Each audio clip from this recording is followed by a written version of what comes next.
Already 70% पूर्ण आहे. 30% करण्यासाठी पुढचे 5 वर्ष आहेत असं तुमचं मत आहे. कचरा जे टाकणार आहे त्याला आम्ही सुट्टी देणार नाही. त्यामुळे कदम वापरते आपल्याला पुणे शहरासारखी स्वच्छ करायची. त्यांना म्हणा जर समजा यातून व्यक्त कारण ते नमस्कार. सध्या आपण बघत आहोत संपूर्ण महाराष्ट्रामध्ये पंचायत समिती आणि जिल्हा परिषदेची रणधुमाळी सुरू आहे. आणि याच अशा सगळ्या रणधुमाळीमध्ये आज आपण आहोत लोणी काळभोरच्या चित्ररंजन नाना गायकवाड यांच्यासोबत. चित्ररंजन नाना गायकवाड हे भारतीय जनता पार्टीचे नेते असून सध्या ते संपूर्ण जबाबदारी भारतीय जनता पार्टीची जी पंचायत समिती आणि जिल्हा परिषदेची आहे लोणी काळभोरसाठी त्याचं नेतृत्व करत आहेत. आज ही विशेष मुलाखत पब्लिक करण्यासाठी चित्ररंजन नानांसोबत. नमस्कार. नमस्कार. नाना, सध्या आपण जे सिच्युएशन बघत आहोत की तुम्ही खरं तर बघायला गेलं तर सत्तेचे सारथी आहात, कारण की तुम्ही 3 लोकांना उमेदवारी दिली आहे, 3 लोकांची जबाबदारी तुमच्यावरती आहे. स्वतः लढणं, निवडणूक लढणं आणि दुसऱ्यांकडे लढवून घेणं यात खूप मोठा फरक आहे. या सगळ्याच्या तुम्ही मेंटर ह्या भूमिकेत आला आहात. तर या सगळ्याच्या तुम्ही त्यांना काय पॉईंट दिले जेणेकरून लोणी काळभोरच्या जनतेचा विकास होऊ शकेल? जे आता उमेदवार आहेत तर ते ऑलरेडी भारतीय जनता पार्टीच्या विचाराचे उमेदवार आहेत. आणि मागील काळापासून आम्ही ज्यावेळेस राज्याच्या केंद्राच्या योजना आम्ही तळागाळापर्यंत पोहोचवण्याचं काम करतो. मग त्यामध्ये उज्ज्वला प्रधानमंत्री योजना असेल, प्रधानमंत्री आवास घरकुल योजना असेल, इमारत बांधकाम कामगार असेल, ई श्रम असेल, त्याचबरोबर लाडके बहिणीचे जवळपास आम्ही 8,000 फॉर्म भरले. म्हणजे 22 ते 24,000 लाभार्थ्यांपर्यंत आम्ही सत्तेचे त्या ठिकाणी शेवटच्या घटकापर्यंत सत्ता पोहोचवण्याचं काम केलं. आणि या सर्व प्रक्रियेमध्ये हे आमचे उमेदवार असतात. त्यामुळे त्यांना निवडणुकीसाठी सामोरं जाताना त्यांना त्या ठिकाणी भारतीय जनता पार्टीचे विचार घेऊन त्या ठिकाणी पुढे जायचं. ओके. आता तुम्ही जसं म्हणालात की तुम्ही अगदी शेवटच्या घटकापर्यंत सगळ्या योजना पोहोचवल्यात. मला वाटतं भारतीय जनता पार्टीचा विचारच हा आहे जो अंत्योदयाचा विचार आहे, जो दीनदयाळ उपाध्यायांनी आपल्याला दिला. पण त्याच संदर्भातच पुढचा मला प्रश्न विचारायचा आहे. जरी तुम्ही म्हणलात की हे सगळे भारतीय जनता पार्टीचे विचारांनी जाणारे उमेदवार आहेत, तरी मला असं वाटतं की लोणी जनतेनं त्यांच्यावर विश्वास ठेवण्यापेक्षा चित्ररंजन नाना गायकवाड यांच्या कामावरती विश्वास ठेवून तो एक चेहरा त्यांनी बघितलेला आहे. आणि मला असं वाटतं की तुमच्यावर जास्त जबाबदारी आहे त्या तिघांच्या तुलनेत. तर तुमच्यावर आलेली ही जबाबदारी तुम्ही कशी बघता आणि या विकासाच्या विजनला, तुम्ही जे विकासाचं विजन बघितलेलं आहे, हे सगळे न्याय देऊ शकतील का? तुम्ही आता पाहिलं असेल हे तिन्ही उमेदवार कसलीही राजकीय पार्श्वभूमी नसलेले उमेदवार. त्याच्यामुळं आम्ही जे ग्रुप म्हणून त्या ठिकाणी काम करतो, या ग्रुपचे ते एक घटक आहेत. त्यामुळे केंद्राच्या राज्याच्या जे धोरण आहे की अंत्योदयापर्यंत आपल्या सत्तेचा लाभ त्या ठिकाणी पोहोचला पाहिजे. त्यामुळे या सर्व आमच्या प्रक्रियेमधले उमेदवार आहेत. त्याच्यामुळं ह्यांना बरोबर घेऊन जाणं येणाऱ्या काळामध्ये आणि त्यांच्याकडून हा विकासाचा चालू असलेला रथ तळागाळापर्यंत पोहोचवण्यासाठी आम्हाला त्या ठिकाणी सोपं जाणार. कारण ती ऑलरेडी आमच्या बरोबर आमच्या टीममध्ये आहेत. आणि ही निवडणूक त्यांना कसल्याही प्रकारची राजकीय पार्श्वभूमी नाही, मोठ्या घराण्यातले नाही, तर ही निवडणूक युवा वर्गाने विशेषतः करून हातात घेतलेली आहे. माता भगिनींनी जवळपास आम्ही 8,000-8,500 फॉर्म भरले, तर माता भगिनींनी हातात घेतलेली, ज्येष्ठ मार्गदर्शकांनी हातात घेतलेली. त्याच्यामुळं उमेदवारापेक्षा कदम उपस्थितीतली जनता पुढे होऊन त्या ठिकाणी काम करत आहे. माझा पुढचा प्रश्न अगदी त्याच संदर्भात आहे ना, थोडासा तो किचकट असू शकतो. तुम्ही भारतीय जनता पार्टीचे म्हणून आपण आता सगळे इथं निवडणूक लढवत आहोत. भारतीय जनता पार्टीकडे पाहण्याचा दृष्टिकोन हा प्रत्येकाचा वेगवेगळा असतो.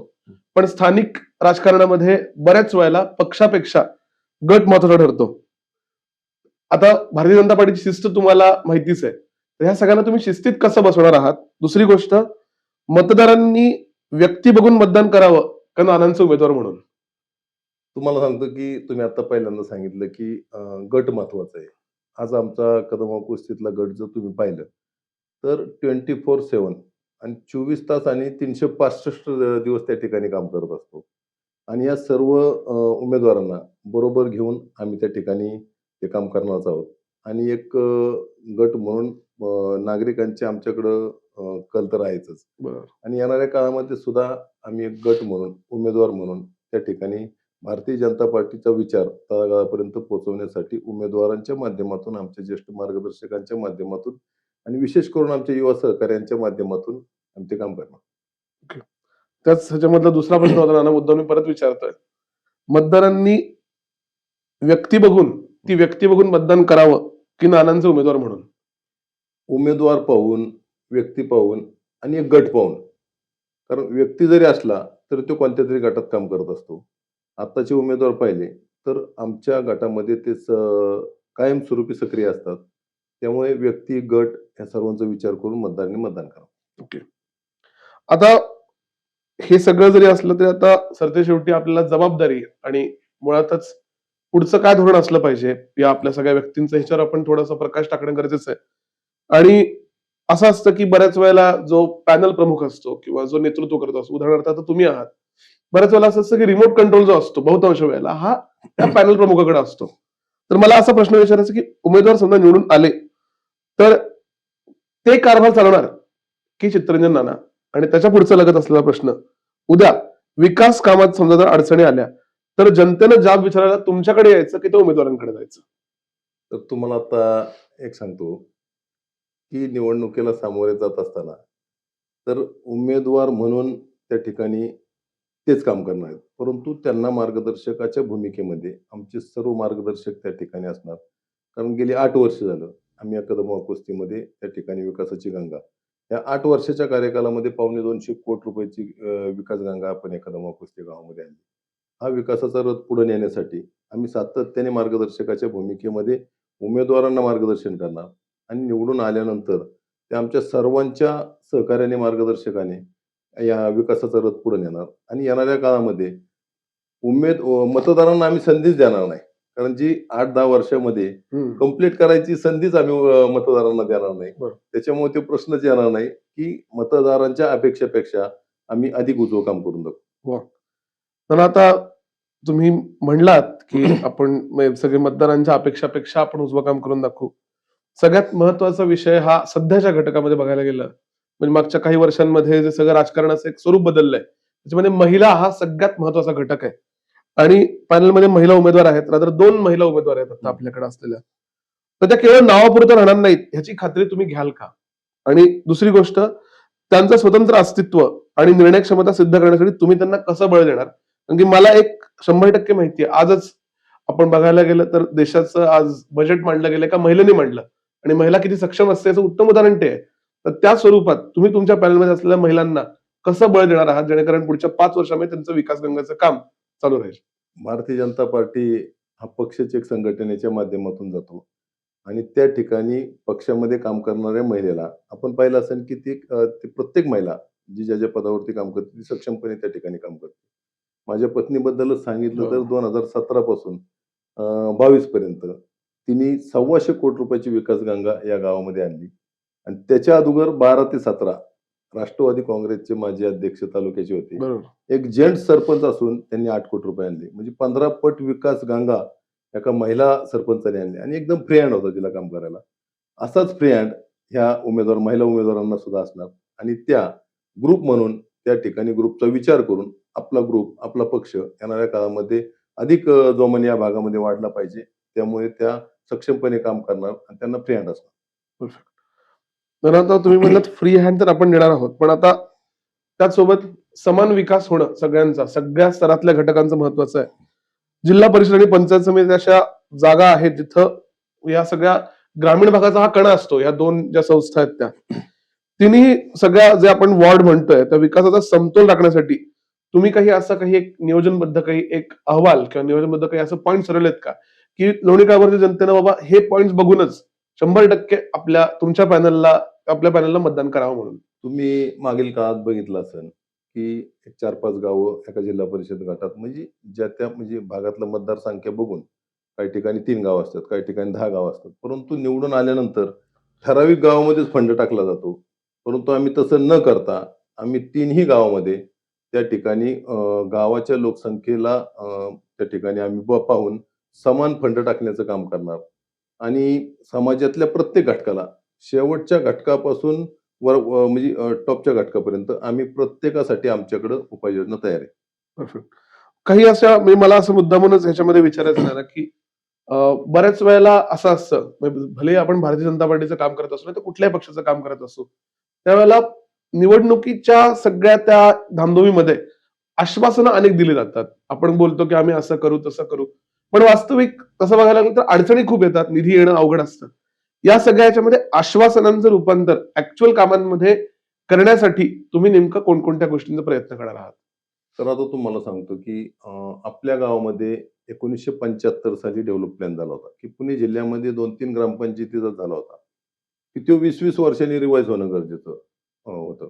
परंतु दूरदृष्टीच्या अभावामुळे आज की जे आता पॅनल प्रमुख आहेत, त्यांची सत्ता होती. त्यांच्याकडे दूरदृष्टीचा अभाव होता. पुणे शहराच्या जवळची ग्रामपंचायत, आपली येणाऱ्या काळामध्ये लोकसंख्या कशी वाढणार आणि त्याच्यावरती कसल्याही प्रकारचं नियोजन नव्हतं. हम्म. आम्ही मागील काळामध्ये जनतेला सांगितलं, की आपल्याला पाणी पुरवठ्याची योजना राबवायची, कचरा प्रकल्प राबवायचा आहे आणि येणाऱ्या काळामध्ये पीएमआरडीचा म्हणजे प्रलंबित असणारा आपल्याला टाउन प्लॅनिंगचा डीपी ते आता पीएमआरडीत सर्व गाव गेलेले. त्याच्यामुळं या भागाच्या विकासाला विकास आराखडा खूप महत्वाचा आहे. बरोबर. सर्व घटकांना बरोबर घेऊन, सर्व घटकांना त्यामध्ये न्याय कसा देता येईल, तर त्या सर्वांना बरोबर घेऊन प्रथम विकास आराखडा तयार करणं.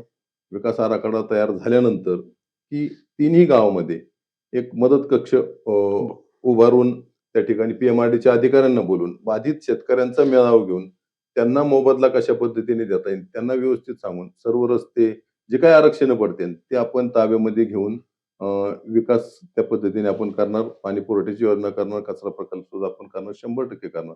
कारण ही कामं ऑलरेडी 70, 80% आपली पुढे गेलेली म्हणजे थोडक्यात आपण जसं बघायला गेलं तर आश्वासनांचं रूपांतर ऑलरेडी झालेले आहे. ह्याच्यामध्ये रूपांतर होत आहे. आता सगळ्यात महत्वाचा प्रश्न, आताच्या ह्याच्यात आपण आश्वासन देताना असं सांगतो की ऑलरेडी 70% पूर्ण आहे. उरलेलं 30% पूर्ण करण्यासाठी पुढची 5 वर्ष आहेत असं तुमचं हा. म्हणणं आहे. आता दादा एक गोष्ट जी मी एक नागरिक म्हणून तुम्हाला विचारू इच्छितो, की नागरिक म्हणून म्हणा किंवा राजकारणाचा अभ्यासक म्हणून विचारतो म्हणा, की आपल्या आजूबाजूला बरीच लोक अशी असतात जी विरोधक म्हणून आपलं काम डायरेक्टली किंवा इनडायरेक्टली करत असतात. आणि असं म्हणतात की आपले जे उमेदवार आहेत किंवा आपल्या उमेदवारांचे असतात ते तुम्ही विरोधकांना उत्तर देऊ शकता, म्हणजे तुम्ही ऍज अ चित्रंजन गायकवाड म्हणून उत्तर देऊ शकता. पण तुमचे जे सगळे उमेदवार आहेत ते ह्या सगळ्या विरोधाला नेमकं प्रत्युत्तर कसं देतात? कारण की राजकारण म्हटलं की तिथं भावना, ममत्व अशा काही गोष्टी नसतात. तर तुम्ही नेमकं ह्या गोष्टीकडे कसं बघता? विरोधकांना आपण उत्तर कसं तुमच्याकडनं दिले जात आहेत? आता विरोधक म्हणजे आरोप करताना ते माझ्यावरती करतात. बरोबर. त्याच्यामुळे उत्तर आता सध्या मला द्यायला लागते. आणि विरोधकांची घरं मला केवी ती. आता परवा दिवशीच गेल्या आठवड्यात ते मुलाखती घेत होते. ते म्हणले चित्तरंजन गायकवाड त्यांचं पाप झाकण्यासाठी आमच्यावरती आरोप करतात. तर मला या ठिकाणी सांगायचंय, आपल्या काळामध्ये तुम्ही काय केलं? त्याच्यावरती तुम्ही बोललं पाहिजे. पेपर घेऊन आम्ही सर्व पुराव्यांशी एक रोखठोक चर्चासत्र आपल्या माध्यमातूनच लावा. बरोबर. की गेल्या वेळेस तुम्हाला सांगतो की शहराच्या जवळची ग्रामपंचायत की मग आपली लोकसंख्या किती वाढणार? तर त्यांनी कसल्याही पद्धतीचं नियोजन केलं नाही. विकास आराखडा त्यांच्या सत्तेमध्ये 95ला रिवाईज होणं गरजेचं होतं. त्याच्यावरती त्यांनी काम केलं नाही. कचरा प्रकल्पावरती काम केलं नाही आणि हे आपल्यावरती आरोप करतात आणि ह्यांच्या चोराच्या उलट्या बॉम्ब आहेत. त्याच्यामुळे त्यांना विनंती आहे की आपण आरोप करण्यापेक्षा एक रोखठोक चर्चासत्र ठेवा. आम्ही त्याला तुमच्या आरोपांना आम्ही उत्तर देऊ आणि आमच्या उमेदवारांना जर आरोप केले तर आमचे उमेदवार सक्षम आहेत. कारण आमचे उमेदवार त्यांच्या पलीकडल्या पॅनलच्या प्रमुखांपेक्षा जास्त काम केलेले उमेदवार आहेत. बरोबर. नानाने जसं सांगितलं तसं मला असं वाटतं की हे सगळ्या श्रोत्यांना आपण विनंती करूयात की सगळ्यांनी आपल्या कमेंट बॉक्स मध्ये नक्की सांगा की आपल्याला फक्त एक विनंती आहे की त्यांना म्हणावं जर समजा येताना एकटेच कारण त्यांची दादागिरी गावात आहे उगाच ते मला मारते नाही, लोकशाहीमध्ये राहतो आपण. लोकशाहीमध्ये रूपांतर होऊ नये. कारण गावात त्यांची दहशत खूप आहे. गोरगरिबांना मारहाण करणं, परत महिलांवरती अत्याचार, आवाज कोणी उठवला तर माझं गाव आहे. त्याच्यामुळं म्हणजे मी एक त्यांना मिश्किलपणे बोलतोय की ही लोकशाही आहे. तुमची दादागिरी येणाऱ्या काळामध्ये चालणार नाही. तुमची दादागिरी कायद्याच्या माध्यमातून हाणून पाडण्याचं काम आमचे उमेदवार आणि आमचा ग्रुप करणार. सर्वसामान्य नागरिकांना आम्ही त्यांच्या मागे थांबण्याचं काम करणार. माता भगिनींचं आम्ही संरक्षण करणार. युवा वर्गांना आम्ही त्यांच्या स्वतःच्या पायावरती उभं राहण्यासाठी आम्ही पाठबळ देणार. त्याच्यामुळे येणाऱ्या काळात त्यांची दादागिरी आम्ही हाणून पाडणार. तुम्ही म्हणलात आता आपण बऱ्याच वेगवेगळ्या विषयांवरती बोललो, पण मला असं वाटतं की आता आपण युवकांचा विषय जर काढलाय तर युवकांकडे आता सध्या बघताना स्वतःचं भविष्य हा एक प्रचंड मोठा एक त्याच्यामधला एक घटक आहे आणि युवक अशाच व्यक्तीला सध्या प्रेफर करतायत जो आपल्या भविष्यासाठी विचार करेल. तर मला एक जस्ट एक प्रसंग तुम्हाला सांगायचा आणि त्याच्या पुढे असा प्रश्न आहे काही एक महिन्यांपूर्वी मी एका झेडपी शाळेमध्ये गेलो होतो आणि झेडपी शाळा म्हणली की एक आपल्या नजरेसमोर एक चित्र उभं राहतं. केवळ एक भिंती असतात, त्याला रंगरंगोटी नसते, शिक्षक आतमध्ये असतो. बाक जे असतात, बेंच जे असतात ते नीटके नसतात. बऱ्याच वेळेला झेडपी शाळांमध्ये ज्यांना शिक्षण परवडत नाही, अशा लोकांचे अशा पालकांचे विद्यार्थी तिकडे जात असतात. प्रश्न हाच आहे की त्यांना की आपल्याला भविष्यात घडत असेल तर शिक्षणापासून सुरुवात केली पाहिजे. तर झेडपी शाळा, जिल्हा परिषद शाळांच्या विषयी तुमचं नेमकं काय धोरण असणार आहे सगळ्या उमेदवारांच्या बद्दल? त्यानंतर तुम्ही उमेदवारांना कोणता टास्क द्याल? केवळ इमारती बांधण्यापेक्षा शिक्षणाचा दर्जा आपण कसा सुधारणार आहोत? आता ऍक्च्युली शाळेंवरती आपल्याला काम करायचं म्हणलं तर तुम्हाला मग सांगितलं की आपलं डीपी रिवाइज न झाल्यामुळे आपल्याला शाळांना जागा कमी आहेत. बरोबर. मग ह्या कमी जागेमध्ये आपल्याला त्या ठिकाणी पटसंख्या वाढवायची आणि आपल्याला येणाऱ्या काळामध्ये ह्या शाळा न ठेवता आपल्याला येणाऱ्या काळामध्ये आपल्या देशाचं नेतृत्व घडवण्याचा कारखाना आपल्याला तयार वा. करायचा आहे. तर आपल्याला बदलत्या युगानुसार आपल्याला त्यामध्ये शिक्षणाच्या माध्यमातून बदल करून आपला विद्यार्थी या बदलत्या युगामध्ये खंबीरपणे उभं राहून आपल्या देशाचं नेतृत्व केलं पाहिजे आणि आपल्या देशाला पुढे नेण्याचं काम केलं पाहिजे.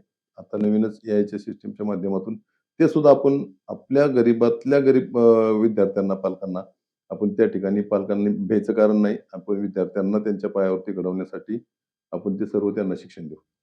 म्हणून तुम्ही आता जसं म्हणालात की एआय टेक्नॉलॉजी आता सध्या वाढत चालली आहे आणि मला असं वाटतं की जसं बुद्धिमत्तेचा विकास होतो तसंच सगळ्यात महत्वाचा विषय हा आपल्या शाळांच्या नंतर असतो तो आरोग्याचा विषय.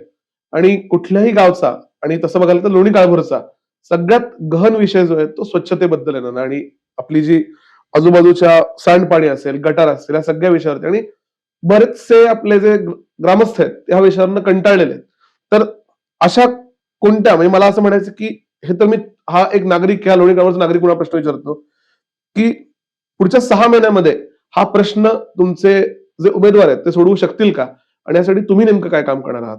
मगाशीच मी तुम्हाला सांगितलं की ऑलरेडी आश्वासनं आम्ही देण्यापेक्षा ती ऑलरेडी 70% आमची पूर्ण झाली. की आरोग्याच्या संदर्भामध्ये गावातल्या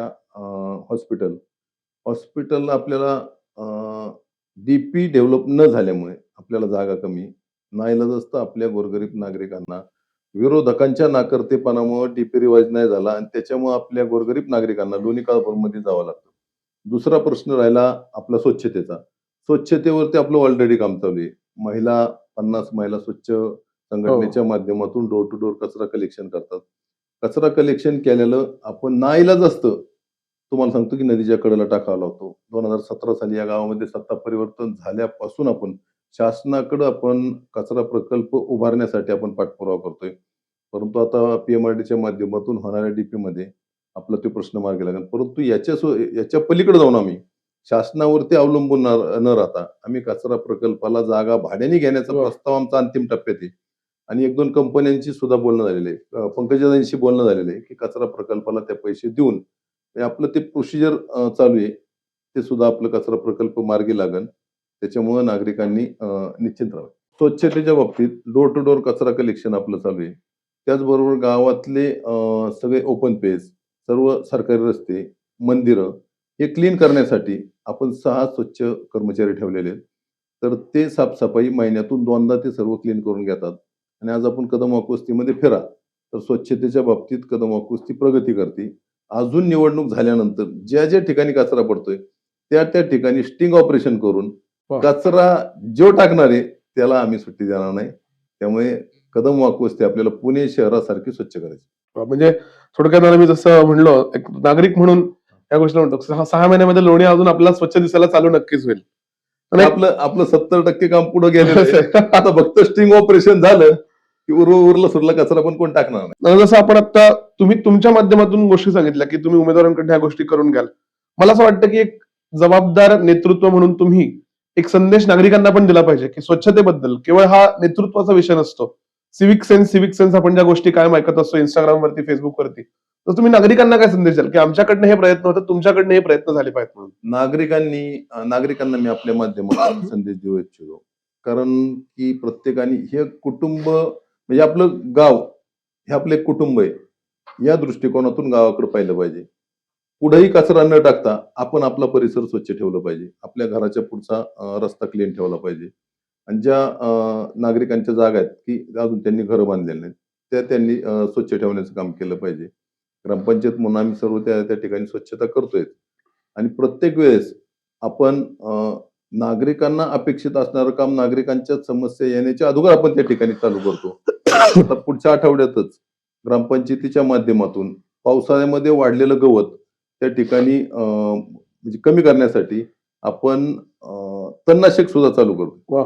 म्हणजे कर्मचारी एखाद्या सोसायटीने फोन केला, कर्मचारी जाणार तिथल्या गवतावर तणनाशक मारणार. मस्त. पण अजून एक प्रश्न जो मला तुम्हाला विचारायचा आहे, तो महिला सुरक्षेच्या विषयी आहे. गावामध्ये बरेचसे आपण बघतोय MIT या सगळ्या गोष्टींमुळे संध्याकाळचा वावर वाढलेला आहे, रात्रीचा वावर वाढलेला आहे आणि आपण खूप साऱ्या अपरात्रीच्या घटना आपण ऐकतो, मन विचलित होतं. आपण त्या वेळाकरता का होईना आपल्या Instagram वरती म्हणा किंवा आपल्या सोशल मीडियावरती आपण पोस्ट टाकतो की कोणावरती काही अत्याचार झाला, बलात्कार झाला तर. मला असं वाटतं की महिला सुरक्षा हा प्रचंड महत्वाचा विषय आहे. तर त्या विषयावरती पंचायत समिती आणि जिल्हा परिषद गटातून आपले उमेदवार निवडून आले, तर महिला सुरक्षेच्या विषयी आपले नेमकं काम असेल? महिला सुरक्षेच्या बाबतीत आम्ही मागील काळापासूनच विचार करत आलेलो आहे. तर ग्रामपंचायतीमध्ये आपण महिला सुरक्षासाठी आम्ही गाडी घेतलेली आहे आणि PI साहेबांशी सुद्धा बोलणं चालू आहे. मागं बदली झाली त्या साहेबांची. आता यांच्याशी सुद्धा बोलणं चालू आहे, की ते म्हणले, की आम्ही कर्मचारी देतो आणि ग्रामपंचायतचे 2 कर्मचारी, की ते रात्रभर त्या ठिकाणी फिरतील आणि एखादं कुटुंब गावावरून जर महिला त्यांचं कुटुंब जर आलं, तर त्यांनी फोन केला, तर ती गाडी त्यांना घरपोच त्या ठिकाणी पोहोचवण्याचं काम करणार. त्याचबरोबर जिल्हा परिषद, पंचायत समितीच्या माध्यमातून आपल्या डोक्यात आहे, की मेन चौकामध्ये CCTV बसवा. सीसीटीव्ही तर सध्या खूपच महत्वाचे आहेत. हं. आता ह्या सगळ्या गोष्टींसाठी नाना सगळ्यात महत्वाचे लागतो तो निधी लागतो. सत्तेत जसं बघायला गेलं तर राज्यात आपली भारतीय जनता पार्टीची प्रचंड ताकदवर अशी सत्ता आहे. केंद्रात तर नक्कीच आहे. उमेदवार आपले तुमच्या तुलनेत राजकारणामध्ये नवीन आहेत. तर तुम्ही मंत्रालयातून किंवा जिल्हा परिषदेतून किंवा पंचायत समितीतून निधी त्यांना मिळवून देण्यासाठी कशी मदत कराल किंवा तुम्ही गॅरंटी देता का की नक्कीच मी निधी मिळवून देईन म्हणून? उमेदवार जरी नवखे असले, परंतु ते विकास कामामध्ये सातत्याने आमच्या बरोबर आहेत. उमेदवार नवखे असले तरी त्यांच्या मागची टीम खंबीर आहे आणि खंबीर टीमच्या मागे खंबीर सरकार आहे. आणि राहुल दादा दौंडचे आमदार, देवेंद्र भाऊंच्या अतिशय जवळचे आमदार म्हणून त्यांना या राज्यामध्ये ओळखलं जातं. बरोबर.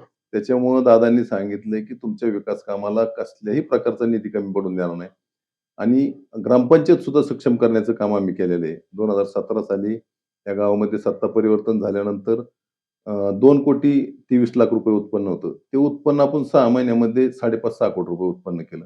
त्याच्यामुळे ग्रामपंचायतचा निधी सुद्धा आहे, पंचायत समिती, जिल्हा परिषद, राज्य सरकार, केंद्र सरकार. त्याच्यामुळं या गटाच्या विकासाला कसल्याही प्रकारची अडचण येणार नाही आणि उमेदवार खंबीरपणे काम करणार. तर आता तुम्ही हे सगळं म्हणत आहात आणि या गोष्टीवरती जो बघणारा वर्ग आहे त्या गोष्टीवरती विश्वास ठेवेल. पण मला असं वाटतं की पारदर्शकता हा सगळ्यात महत्वाचा या सगळ्यातला भाग असतो. निधी मिळतो, निधी आपल्याला बघायला मिळतो, आपण न्यूजपेपर मध्ये येतात, स्टेटस वरती पडतात ह्या गोष्टी.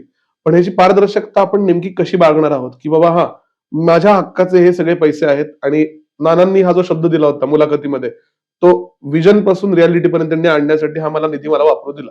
या सगळ्या ह्याच्यामध्ये तुमचं नेमकं धोरण कसं असेल? मागील काळापासून आपण या कदमाकुस्ती गावामध्ये पारदर्शकपणे आपण काम केलेलं आहे. असंच काम येणाऱ्या काळामध्ये जो पण कोणता निधी येईल, तर त्या ठिकाणी पारदर्शकपणे आपण त्या ठिकाणी काम करणार. ग्रामपंचायतीमध्ये सुद्धा काम करत असताना एखादं काम त्या ठिकाणी निकृष्ट दर्जाचं होत असेल, मुरुम जर समजा माती मिश्रित आला असेल, तर त्या कॉन्ट्रॅक्टरला आम्ही जाब विचारून नागरिकांना फुल ऑर्डर दिलेली, की जर हे काम खराब होत असेल, तर तुम्ही आमच्याशी कॉन्टॅक्ट करा. मग ते आम्ही त्यांना परत सुद्धा करायला लावलेलं आहे.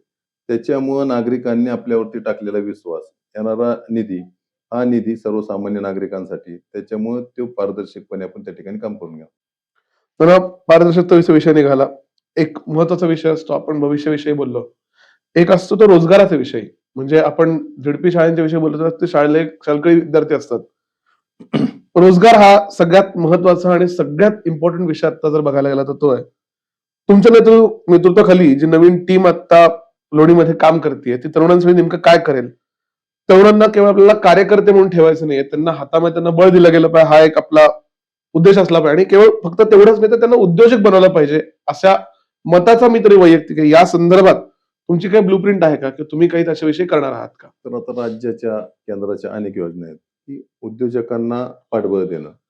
तर त्यांना आपण मार्गदर्शन ऑलरेडी आपलं काम चालू आहे. मगाशी बरोबर. मी तुम्हाला सांगितलं. ऑलरेडी हे काम चालू आहे. अनेक उद्योजकांना आपण त्यांना स्वतःच्या पायावरती उभं राहण्यासाठी आपण त्यांना आर्थिक पाठबळ दिलेलं आहे. योजनेच्या माध्यमातून. बरोबर. आणि त्यांना मार्गदर्शन करून येणाऱ्या काळामध्ये ते स्पीड वाढवणार. त्याचबरोबर तुम्हाला सांगतो लाडक्या बहीण योजना आहेत. आता आपल्या लाडक्या मुख्यमंत्र्यांनी सांगितलं. माझी लाडकी बहीण लखपती बहीण बनवायचं काम हो. त्यांनी केलेलं. तर त्यांच्यापर्यंत कशा पद्धतीने कसं आपल्याला पोहोचवता येईल योजना, तर ते आपण काम 100% करणार. ते ऑलरेडी आपलं चालू आहे. 8,000 बहिणींचा आपण फॉर्म भरले होते. त्याचबरोबर आता लोणी, काळभोर, कदम, वाकवस्ती आणि फुरसुंगी हा जो शिवरस्ता आहे. म्हणजे या गावाच्या विकासाला चालना देणारा रस्ता. बरोबर. कारण आपलं गाव पुणे शहराच्या बाउंड्रीवरती आहे. येणाऱ्या काळामध्ये हा रस्ता झाला, तर छोटे-छोटे कंपन्या या भागामध्ये येतील, गोडाऊन येतील.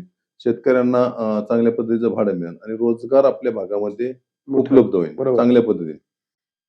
पण एक शेवटचा प्रश्न आणि कदाचित हा प्रश्न मेन म्हणजे हा थोडासा किचकट असू शकतो असं मला वाटतं. या तिन्ही उमेदवारांना जनतेने निवडून दिलं असं आपण गृहीत धरूयात. तर पुढच्या 5 वर्षात लोणी काळभोरमध्ये असा कोणता ठोस बदल की हे याच माणसाच्या नेतृत्वात घडलं असं दिसेल आणि लोक म्हणतील हे नानांच्या नियोजनामुळे शक्य झालं. लोणी काळभोरची पाणी पुरवठ्याची योजना, कदम वाकवस्तीची 30% राहिलेली पाणी पुरवठ्याची योजना, शिवरस्ता, त्याचबरोबर पाषाणकर बाग ते गायकवाड वस्ती 8 कोटी रुपयाचा रस्ता, शिवरस्ता 25 कोटी रुपयाचा आहे. त्याचबरोबर येणारी प्रत्येक योजना म्हणजे हा आकडा 5 वर्षात 1 लाखाच्या पुढे जाईल. कारण आपलं व्हिजनच आहे. सरकारच्या योजना अंत्योदयापर्यंत पोहोचवण्याचं ते भारतीय जनता पार्टीचं धोरण आहे. ते आपण 100% अधिक गतीने करणार. त्याचबरोबर आपल्या भागामध्ये शेतकऱ्यांची संख्या सुद्धा जास्त आहे.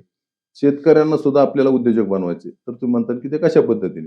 तर आपल्याला फार्मर प्रोड्युसर कंपन्या स्थापन करून आपल्याला केंद्राच्या, राज्याच्या योजना त्यांच्यापर्यंत पोहोचवून पोहोचवायच्या. त्यांच्या शेतमालाला प्रक्रिया करून देण्यासाठी आपण त्यांना सुद्धा पाठबळ देऊन एक चांगल्या पद्धतीचं आणि ही कामं झाल्यानंतर 100% की या उमेदवार आणि त्यांच्या टीम आणि भारतीय जनता पार्टीमुळेच हे शक्य झालं.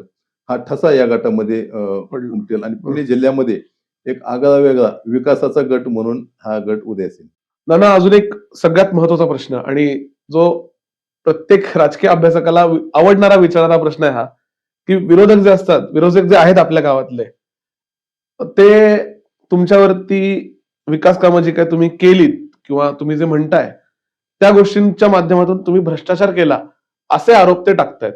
आणि एक नागरिक म्हणून मला कळताना या गोष्टींचं बारकावे कळत नसतात. तर तुम्ही नेमकं काय सांगाल या भ्रष्टाचार आरोपामध्ये काय तथ्य आहे किंवा काय मिथ्य आहे?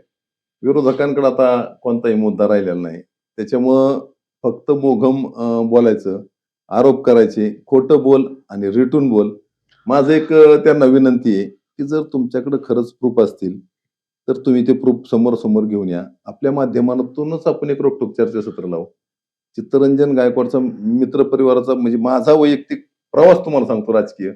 मी ज्यावेळेस राजकारणामध्ये आलो तर BMW गाडी माझ्याकडे होती. आता मी फॉर्च्युनरवरती आलोय. म्हणजे माझ्या व्यवसायावरती माझं लक्ष कमी झाल्यामुळं राजकारणामध्ये माझं लक्ष जास्त सर्वसामान्य लोकांचे प्रश्न सोडवण्यावरती लक्ष जास्त गेल्यामुळे माझा प्रवास उतरता चालू आहे. पण मला समाधान आहे, की माझ्या या नागरिकांची मी कामं करतो आणि विरोधकांचा प्रवास 800 गाडीवरून त्यांच्या सत्तेच्या काळामध्ये फॉर्च्युनर पर्यंत प्रवास गेला. म्हणजे हा फरक आहे. त्याच्यातून कदम वाकवस्तीच्या जनतेला माहिती आहे. त्यांना विरोधकांना काय आरोप करायचे ते करू द्या. परंतु सर्वसामान्य जनतेला माहिती आहे, की 24 तास कधीही फोन केला, आरोग्याच्या संदर्भात जरी कधी फोन केला, तरी आपली टीम त्या ठिकाणी त्यांना वेगवेगळ्या माध्यमातून आपले त्यांचे आजार स्कीममध्ये बसून त्यांना आपण मदत करण्याचं काम करत असतो. सगळ्यात परत मला असं वाटतं थोडंसं आरोग्याच्या विषयी आपण थोडंसं अजून थोडं विस्तारात बोललं गेलं पाहिजे आपल्याकडनं. आरोग्य हा विषय जो असतो जसं आपण मगाशी स्वच्छतेच्या विषयी बोललो तसं काही लोकांना प्रॉब्लेम असतात, काही लोकांना एन्जिओप्लास्टी करायची असते, काही लोकांना वेगवेगळे आजार असतात. या सगळ्या याच्यामध्ये नेमकं आपलं धोरण काय राहील? आपण पुढच्या पंचवार्षिक सगळ्या योजनेमध्ये या सगळ्या गोष्टींना काय महत्व दिलंय? तुम्हाला मी या ठिकाणी आरोग्याच्या संदर्भामध्ये आपण एक चांगला प्रश्न विचारला. कारण सर्वसामान्य नागरिकांना आरोग्याच्या संदर्भामध्ये एखादा जर मोठा आजार झाला, तर ते कुटुंब 5-10 वर्ष मागे जातं. तर याच्यावरती आपलं काम ऑलरेडी चालू आहे. नागरिकांनी आपल्याला फोन केला, तर आपण त्यांचा आजार आपण सीएम फंडामधून किंवा आपण धर्मदायच्या वेगवेगळ्या हेडमधून आपण त्या ठिकाणी बसवण्याचा प्रयत्न करत असतो. महात्मा ज्योतिबा जन आरोग्य योजना आहे. बरोबर. तर तुम्हाला सांगतो की आपण आता सांगितलं की बऱ्याच रुग्णांना आपण त्या ठिकाणी मदत करण्याचं काम केलेलं आहे. एखादा नाना किस्सा सांगू शकलात तर जरा तुमच्या आता सगळ्या ग्रामपंचायत कर्मचाऱ्याचं सांगतो तुम्हाला. तर ग्रामपंचायत कर्मचाऱ्यांना पहिल्यांदा ₹8,000 पगार होता. तर आपल्या सत्ता आल्यानंतर 18,000-20,000 पगार केला. त्यांना आपण पॉलिसी सुद्धा आपण काढून दिली ₹5,00,000 ची. परंतु त्यांची पॉलिसी काही कारणामुळे बसली नाही. तरी सुद्धा आपण त्यांना अ, त्यांना सांगितलं की घाबरू नका. आपण तुमचा आजार कशात ना कशात आपण बसवू. बसू. तर आपण सूर्य सह्याद्रीमध्ये महात्मा फुले जन आरोग्य योजनेमध्ये open heart surgery ₹4.5 lakh operation आपण फ्री त्यांचं करून दिलं. वाह! असे अनेक किस्से आहेत. तुम्हाला सांगतो एकदा मी पुण्याहून आलो होतो. पाऊस पडत होता, धो-धो पाऊस. 12:30 वाजता दौंडच्या पेशंटचा फोन आला, की चित्तरंजन नाना असं-असं माझ्याकडे आता पैसे नाहीत. माझं डोकं फुटलेलं आहे. तर मला या ठिकाणी हॉस्पिटलमध्ये ॲडमिट करून घ्या ना. तर मी त्या ठिकाणी 12:30 पावणे 1 वाजता हॉस्पिटलमध्ये गेलो आणि त्या ठिकाणी हॉस्पिटलची कानउघाडणी केली आणि या पेशंटवरती त्या ठिकाणी पक्षाच्या वतीने आमचं जे आरोग्य कक्ष चालू आहे, तर त्याच्या माध्यमातून आम्ही त्या ठिकाणी धर्मदायच्या माध्यमातून त्यांना फ्री उपचार करण्यासाठी आम्ही त्या ठिकाणी काम केलं.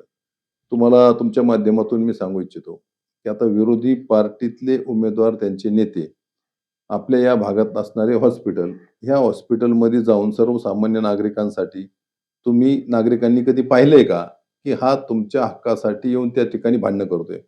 कारण मला आपल्या माध्यमातून सांगायचं की सगळ्यांचे लागेबांधे आहेत. आम्हाला आमची बांधिलकी फक्त जनतेशी आहे. जनतेने आम्हाला आवाज दिला, तर आम्ही 100% त्यांच्यासाठी आम्ही कोणत्या पण थराला जाऊन त्यांना मदत करण्याचं काम करणार. कारण शेवटी जनता आहे. जनतेला मदत करणं आमचं कर्तव्य आहे. त्याचबरोबर आता येणाऱ्या पुढच्या 5 वर्षामध्ये आपल्याला कदम कुस्ती नव्हे या संपूर्ण गटाचा, आपल्याला कुटुंबाचा डेटा आपल्याकडे पाहिजे, बरोबर. की प्रत्येक कुटुंबामध्ये कोणाला कोणता काही जर एखादा आजार असेल, तर तो आजार, तो पेशंट आपल्याकडे येण्याच्या अगोदर त्या आजाराला कोणत्या-कोणत्या म्हणजे संस्था असतात मोठ्या-मोठ्या, धर्मदायमध्ये कशा पद्धतीने आपल्याला मदत करता येईल. तर त्या आजारांवरती आपल्याला विविध आपल्याला आरोग्य शिबिरं कशी घेता येतील. त्याच्यामुळं आपण आपण त्यांच्याकडे जाऊन त्यांना त्या ठिकाणी आरोग्याच्या माध्यमातून काम करायचं. त्याचप्रमाणे तुम्हाला सांगतो, की मागील काळामध्ये 3,500-4,000 आयुष्यमान कार्ड आम्ही नागरिकांना काढून दिले, की आता येणाऱ्या काळामध्ये आयुष्यमान कार्डच्या माध्यमातून जे धर्मदाय हॉस्पिटल आहेत, तर त्या ठिकाणी आयुष्यमान कार्ड चाललं पाहिजे आणि नागरिकांना त्याच्यावरती उपचार मिळाला पाहिजे. त्यासाठी आम्ही भारतीय जनता पार्टीच्या वतीने आपल्याकडं देवाभाऊंकडे आम्ही हो. त्या ठिकाणी पाठपुरावा करून त्याच्यामधून आम्ही नागरिकांना जास्तीत जास्त आरोग्याच्या संदर्भामध्ये आम्ही काम करून त्यांना लाभ मिळवून द्यावा. पण आता सगळ्यात शेवटी तुम्ही जनतेला नेमकं काय आवाहन कराल? कारण की सरते शेवटी हे प्रश्न कितीही मी विचारले, तरी लोकांच्या मनामध्ये हेच असतं, की चित्तरंजन नाना थेट कॅमेऱ्यामध्ये बघून, थेट लोकांपर्यंत काय सांगतायत. त्यामुळे मला असं वाटतं तुम्ही या पुढच्या कॅमेऱ्यामध्ये बघून लोकांपर्यंत अपील करावीत, की तुम्हाला जे सांगायचंय ते सांगावं. जनतेला माझी एकच विनंती आहे. आपण निवडणुकीला सामोरं जात असताना एकच लक्षामध्ये ठेवायचं, की हा उमेदवार कोणत्या पक्षाचा आहे किंवा या उमेदवाराच्या मागं कोणता गट आहे, की मागील काळामध्ये कोण आपल्या उपयोगाला आलं आणि जर माझ्या जीवनामध्ये एखादं संकट आलं, तर आपल्या संकटाला कोणता गट, कोणता पक्ष उभा राहू शकतो. भावनिक न होता आपण विकासाला त्या ठिकाणी प्राधान्य देणं गरजेचं आहे. कारण आपण फक्त मत देणार नाही, तर आपल्या भागाच्या विकासाची 5 वर्षाची सूत्र आपण त्या उमेदवाराकडे देणार आहे. मागील काळामध्ये आपण पाहिलं असेल, कदम वाकवस्तीचा विकास आराखडा न झाल्यामुळे कदम वाकवस्तीचं कधी भरून न येणार असं नुकसान झालेलं आहे. त्याच्या आजही कदम वाकवस्तीचा माझा नागरिक भोगतोय. त्याच्यामुळे फक्त विकास आणि विकास आणि विकास याच्याकडेच पाहून आपण मतदान करा, अशी मी तुम्हाला सर्वांना विनंती करतो. धन्यवाद. आपण आता चित्तरंजन नानांसोबत एक मुलाखत घेतली आणि मला असं वाटतं ह्या सगळ्या याच्यातून नानांचं धोरण आणि सगळ्या त्यांच्या उमेदवारांचं धोरण आपल्याला कळलं असेल. येत्या 7 तारखेला मतदान आहे.